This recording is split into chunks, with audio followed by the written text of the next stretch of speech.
गया। रेडी है?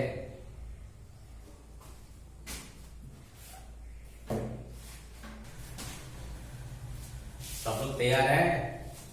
फटाफट रेडी हो जाइए हाथ मुंह धोकर। और सबको गुड मॉर्निंग। चलते हैं चैप्टर की तरफ। मैं बता रहा था, उस दिन आया था तो मैं आप लोगों को फर्स्ट चैप्टर के बारे में बताया था, कुछ थोड़ा सा जानकारी दिया था अक्षांश और देशांतर के बारे में। लेकिन हमें पकड़ना है भारत स्थिति एवं विस्तार। भारत पूरे विश्व के मानचित्र में किस दिशा में स्थित है, किस गोलार्ध में स्थित है, उसका अक्षांशीय विस्तार क्या है, देशांतरीय विस्तार क्या है, इसके बारे में हम समझेंगे। चूंकि आप जानते हैं कि भारत एक उपमहाद्वीप है और इसका आकार न तो बहुत बड़ा विशालकाय है और न ही बौना है। ये तीन ओर से घिरा हुआ सागरीय जल से अत्यंत प्राकृतिक के छटा से भरपूर यह भारत पूरे विश्व का आकर्षण का केंद्र रहा। और देखा जाए तो तीन ओर से सागर है और एक ओर जो उत्तरी पूर्वी क्षेत्र है वो हिमालय से ढका हुआ है, जिसकी गगनचुंबी पर्वतें हमारे उत्तर से आने वाले शत्रुओं से और शीत हवाओं से रक्षा करते हैं। इस प्रकार हम यहाँ देखते हैं कि भारत कहाँ है, किस लोकेशन पर है। यहाँ अगर हम इसके बीच में इसको 0 डिग्री मान लेते हैं और तो ये हो जाएगा आपका उत्तरी गोलार्ध, उत्तरी गोलार्ध, और ये हो जाएगा दक्षिणी गोलार्ध। उत्तरी गोलार्ध और दक्षिणी गोलार्ध। यहां पर देखेंगे भारत है उत्तरी गोलार्ध में, 0 डिग्री से नीचे आपका दक्षिणी गोलार्ध हो गया और 0 डिग्री से ऊपर क्या हो गया, उत्तरी गोलार्ध हो गया। तो इसको हम उत्तरी गोलार्ध भी कह सकते हैं, उत्तरी अक्षांश कह सकते हैं। इसको दक्षिणी अक्षांश या दक्षिणी गोलार्ध भी कह सकते हैं। तो चूंकि अधिकांश महाद्वीप देश जो है उत्तरी गोलार्ध में स्थित है, तो इसलिए भारत भी उत्तरीय गोलार्ध में है। यहाँ देखा जाए तो अगर इसके मध्य में हम एक पाई लेते हैं, रेखा लेते हैं, तो सीधा भारत की स्थिति 0 डिग्री से ऊपर 23.5 डिग्री, 0 डिग्री से ऊपर 23.5 डिग्री नॉर्थ, ये आपका कर्क रेखा कहलाता है। और 0 डिग्री से नीचे 23.5 डिग्री साउथ, ये आपका मकर रेखा कहलाता है।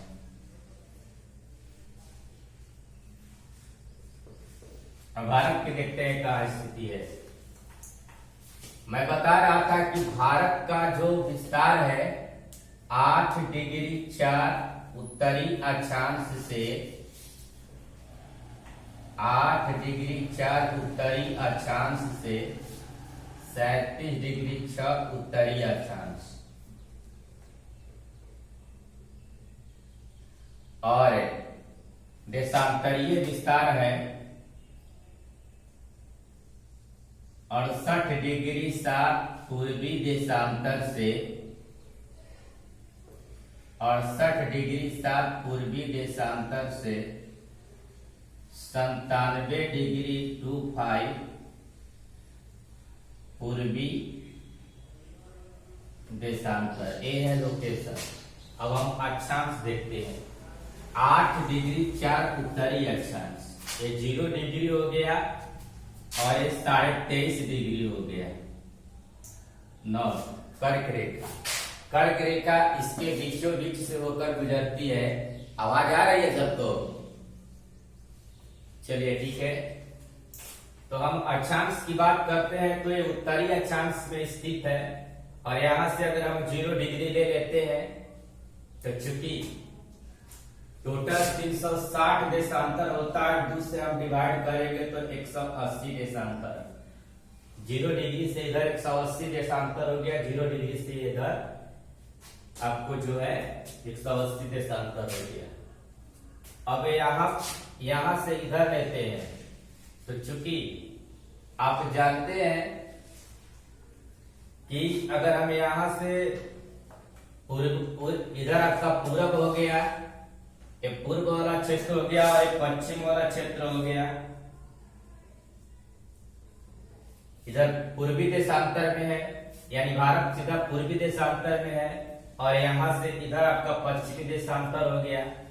उत्तरी अक्षांश में है, यानी 0 डिग्री से ऊपर आपका उत्तरी अक्षांश हो गया और 0 डिग्री से नीचे आपका दक्षिणी देशांतर हो गया, दक्षिणी अक्षांश हो गया। अब यहाँ पर हम 0 डिग्री से इधर अगर लेते हैं तो देखते हैं, सबसे पहले इसका हम अक्षांशीय विस्तार लेते हैं। तो ये आपको 0 डिग्री से ऊपर आपका जो है उत्तरी अक्षांश हुआ, तो नीचे वाला पोर्शन 8 डिग्री 4 पर से शुरू होता है, 8 डिग्री 4 पर से शुरू होता है।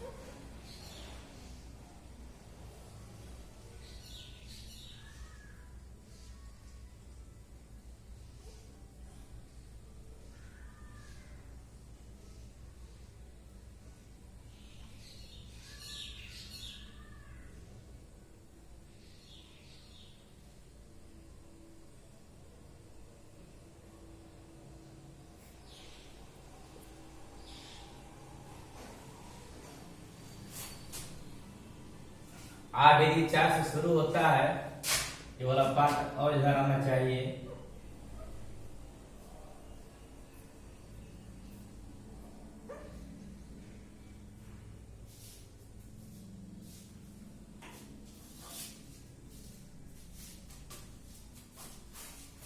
जाने वाला है।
ये आपको 23 डिग्री आप नॉर्थ अक्षांश हो गया, यानी कर्क रेखा इसके बीचों बीच से होकर गुजरती है।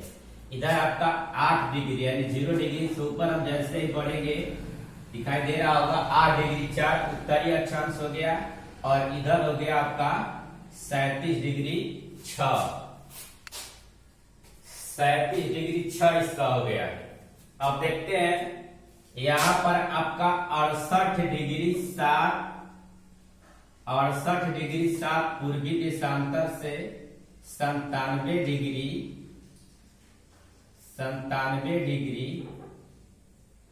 25 पूर्वी देशांतर हो गया। अब इसको हम फिर एक बार लेते हैं, अब यहाँ पर इसका लोकेशन हो गया, आप देख चुके हैं कि 0 डिग्री से ऊपर है, उत्तरी अक्षांश में भारत स्थित है और पूर्वी देशांतर में है। भारत के उत्तर से लेकर दक्षिण की जो लंबाई है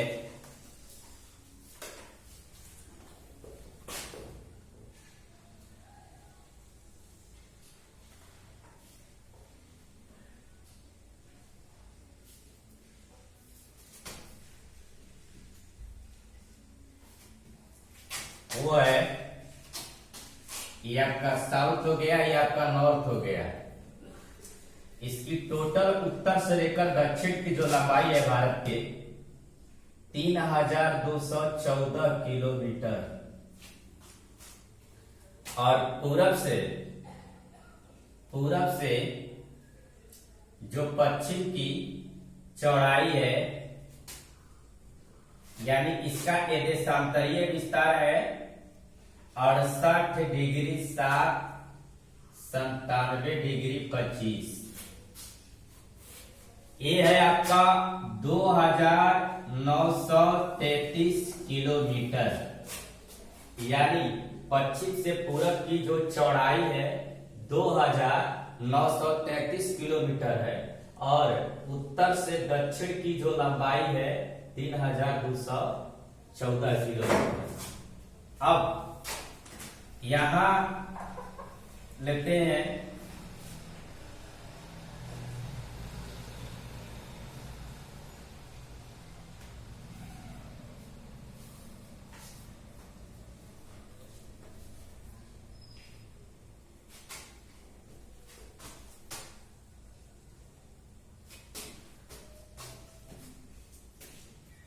ये आपका बंगाल की खाड़ी है, बंगाल की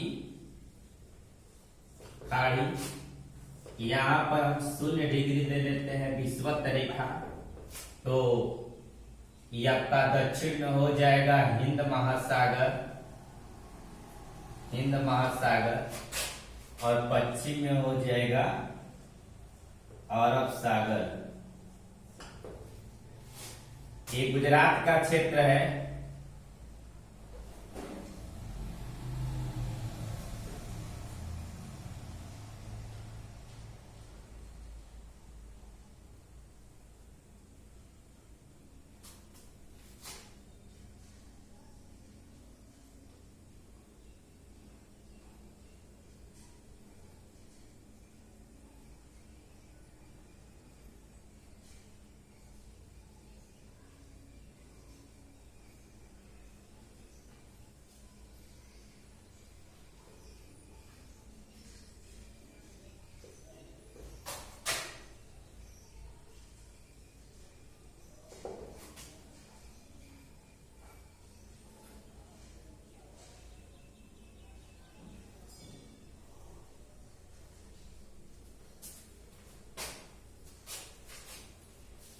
ये जम्मू कश्मीर है, ये अरुणाचल प्रदेश हो गया पूरब में, और ये गुजरात हो गया, और नीचे हो गया आपको जो है दक्षिण भारत।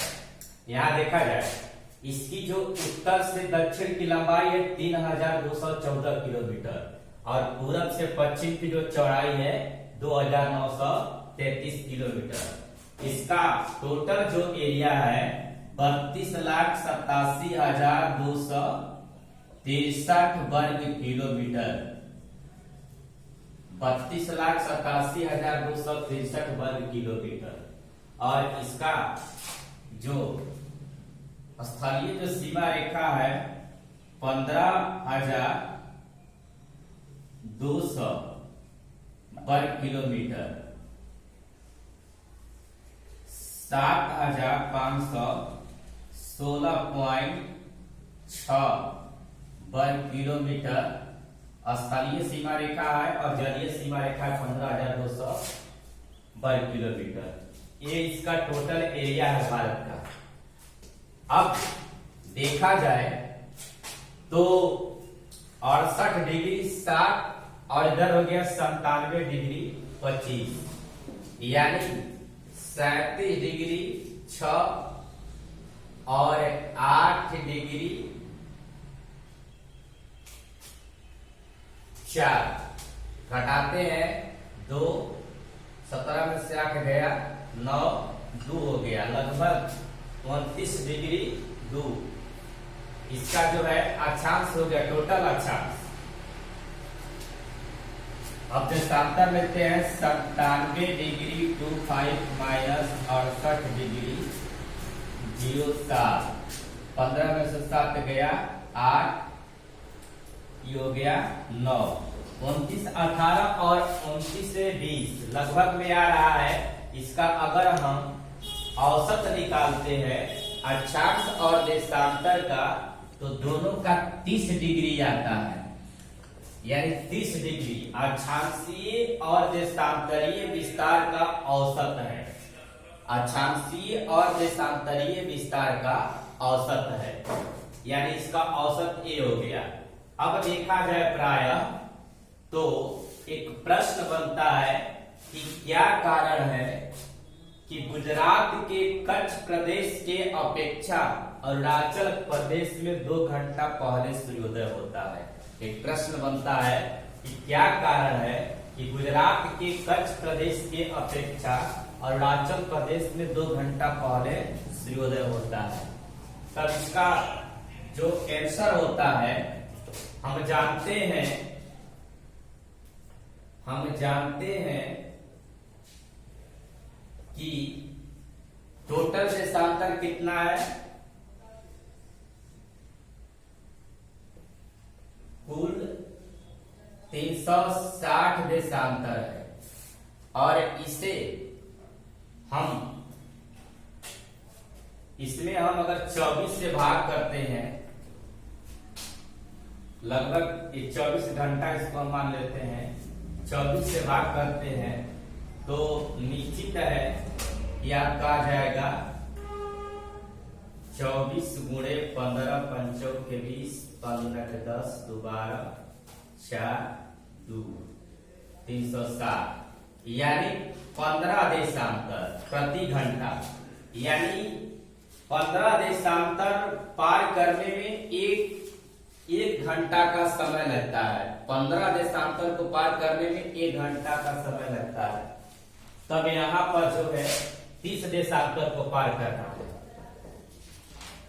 यहां समझिएगा कि 1 डिग्री देशांतर को पार करने में 4 मिनट का समय लगता है। तो यहां पर 30 डिग्री को पार करना है, 30 देशांतर पार करना है, तो हो जाएगा 30 गुणे 4 बराबर 120 मिनट, यानी लगभग 2 घंटा। चूंकि अरुणाचल प्रदेश पूरब में पड़ता है और अरुणाचल प्रदेश पूरब में पड़ता है, गुजरात पश्चिम में पड़ता है, क्योंकि हम जानते हैं कि पूरब में सबसे पहले सूर्योदय होता है। इसलिए यानी इसके देशांतरीय विस्तार के कारण चूंकि 30 डिग्री का जो है औसत होता है, तो हम जानते हैं कि एक देशांतर को पार करने में 4 मिनट का समय लगता है। इसलिए अगर हम इधर जाएंगे और 30 देशांतर को हम पार करेंगे तो लगभग 2 घंटा का समय लग जाएगा। तो जाहिर सी बात है कि यहाँ 2 घंटा पहले सूर्योदय होगा, पूरब में है, और यहाँ पर 2 घंटा बाद में सूर्योदय होगा। अब यहाँ पर देखा जाता है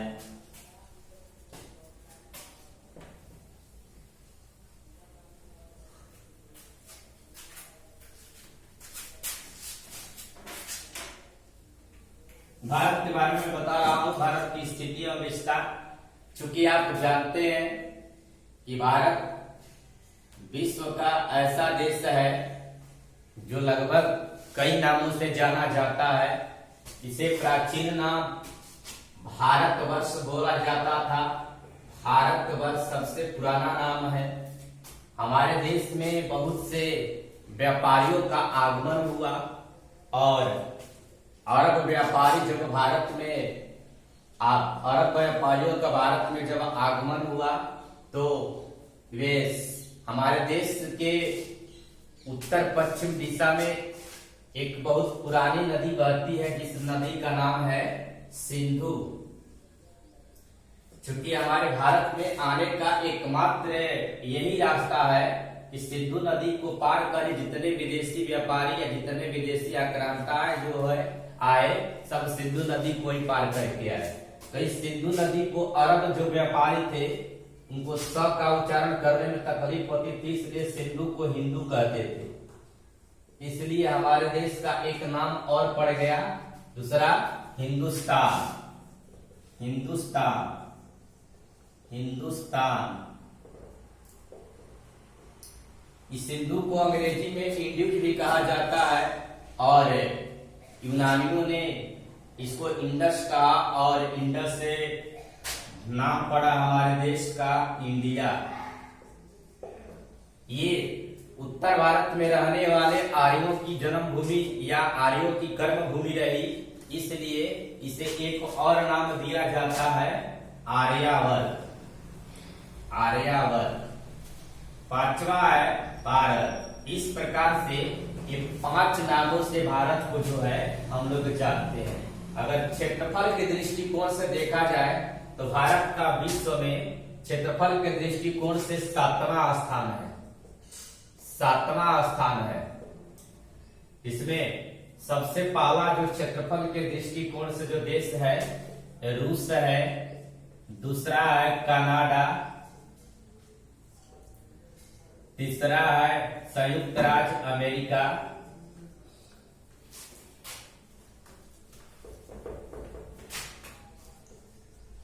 संयुक्त राज्य अमेरिका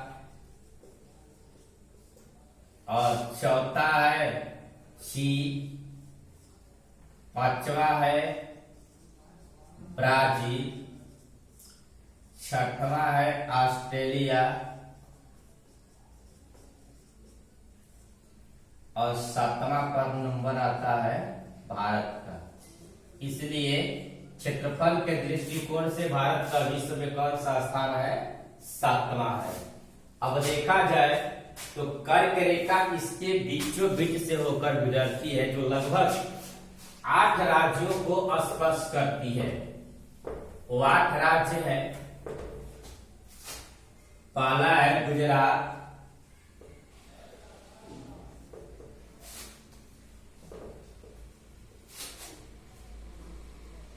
राजस्थान,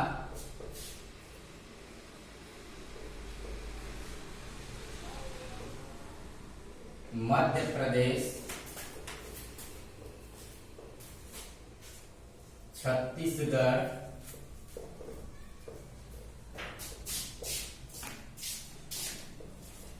झारखंड,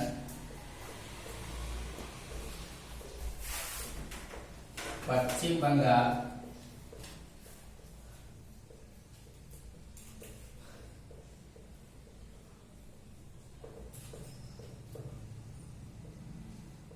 मिजोरम,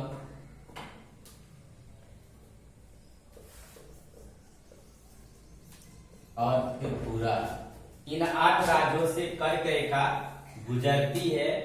यानी कहने का मतलब ये है कि हम जानते हैं कि कर्क रेखा से ही लगभग एक मानक हम बंटवारा करते हैं साउथ इंडिया और नॉर्थ इंडिया का। इस प्रकार से अगर ये देखा जाए तो भारत के पूरब में बंगाल की खाड़ी, पश्चिम में अरब सागर और दक्षिण में हिंद महासागर है।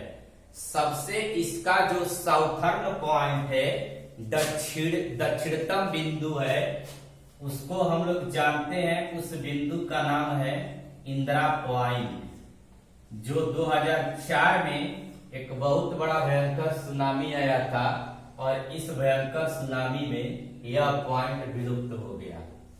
इसका जो उत्तरतम जो है यानी सबसे जो उत्तरी बिंदु है, उस उत्तरी बिंदु का नाम है सर क्रीक। सर क्रीक जो है उत्तरी बिंदु का नाम है और उत्तरी बिंदु का नाम है इंदिरा कॉल, दक्षिणी बिंदु का नाम है इंदिरा पॉइंट और सबसे जो पूर्वी बिंदु है उसका नाम वालांगू है और जो पश्चिमी बिंदु है उसका नाम है सर क्रीक। इस प्रकार ये इंदिरा पॉइंट 6.6 डिग्री 4 उत्तरी देशांतर पर जो है स्थित है। इस प्रकार ये रहा पूरा जो है भारत का संक्षेप में मैंने आपको जानकारी दिया। विस्तार में यदि क्लास खुलेगा तो और अधिक विस्तार में इसकी जानकारी देंगे। तब तक कुछ प्रश्न नोट कर लीजिए। क्या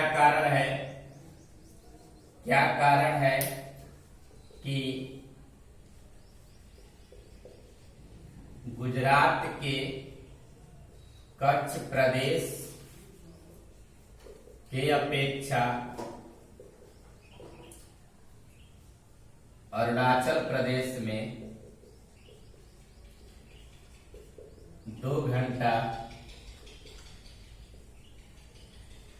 पहले सूर्योदय होता है। दूसरा है भारत का अक्षांशीय एवं देशांतरीय विस्तार लिखे।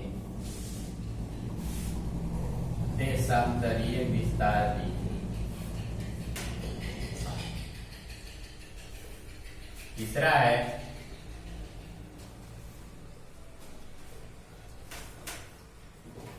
भारत को किन किन नामों से जाना जाता है। किन नामों से जाना जाता है। चौथा है अक्षांश एवं देशांतर को परिभाषित करें।